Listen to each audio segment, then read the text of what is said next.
Hello everyone, welcome to Civil Social. So without wasting our time, we are heading towards the part 2 of the Indian Constitution. So start करते हैं इस series का part 2. So part 2 of the Indian Constitution which is citizenship. Again ये पूरा Constitution से उठाया हुआ है मैंने, ठीक है. तो जो citizenship part है उसमें 5 to 11 articles आते हैं, ठीक है.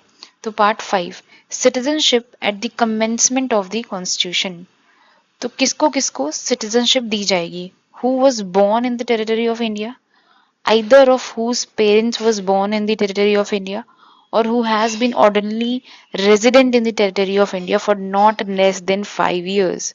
ठीक है, कमेंसमेंट ऑफ द कॉन्स्टिट्यूशन के टाइम पर. तो ये कुछ चीजें दी हुई हैं कि आप या तो आप बाई बर्थ रहे, ठीक है, on the commencement of the constitution, और उसके पेरेंट्स बॉर्न हुए आइदर ऑफ द पेरेंट्स, मतलब फादर और mother, anyone. Article 6, right of citizenship of a certain person who have been migrated to India from Pakistan. ठीक है, मतलब कि कुछ लोग ऐसे होंगे जो माइग्रेट कर दिए होंगे इंडिया को फ्रॉम पाकिस्तान, पाकिस्तान से वो इंडिया आ गए होंगे, तो उन पर्सन को भी हम सिटीजनशिप देंगे. ठीक है, अब देखो इसमें कुछ कुछ कंडीशंस हैं, ठीक है, डेट्स वगैरह हैं, जो कि मुझे ऐसा लगता है लीस्ट इंपॉर्टेंट है, क्योंकि जनरली ऐसा नहीं पूछा जाता है. आपको मेन आर्टिकल 6 ही पूछा जाएगा कि आर्टिकल 6 रिलेटेड टू क्या है. ठीक है, फिर article 7, right of citizenship of a certain migrants to Pakistan. अब कुछ लोग ऐसे भी होंगे जो लाइक जो पाकिस्तान चले गए होंगे और फिर वो इंडिया आना चाहते हैं, मतलब वो इंडिया के थे, अब वो पाकिस्तान चले गए और फिर वो इंडिया आना चाहते, तो उनको सिटीजनशिप मिलेगी कि नहीं? तो उसमें ये लिखा है, person who has after the first day of March 1947 migrated from territory of India to the territory now included in Pakistan shall not be deemed to be citizen of India. Very important, ठीक है, very very important. अब आते हैं article 8 पे, ठीक है, right of citizenship of certain person of Indian origin residing outside India. So इसके लिए दिया हुआ है कि any person who is ordinarily residing in any country outside India defined shall be deemed to be citizen of India if he has been registered as a citizen of India by the diplomat or the consular representative of India in the country. तो वो Indian origin का जो person है उसको भी citizenship मिल सकती है ना, चाहे वो बिफोर और after the commencement of the constitution. Very important point है ये, ठीक है, before and after the commencement of the constitution. ठीक है, तो आपको बस कीवर्ड याद रखना है कि 8 आएगा तो आपको याद रखना है कि इंडियन ओरिजिन की बात हुई है यहाँ पे आर्टिकल नंबर 8 पे.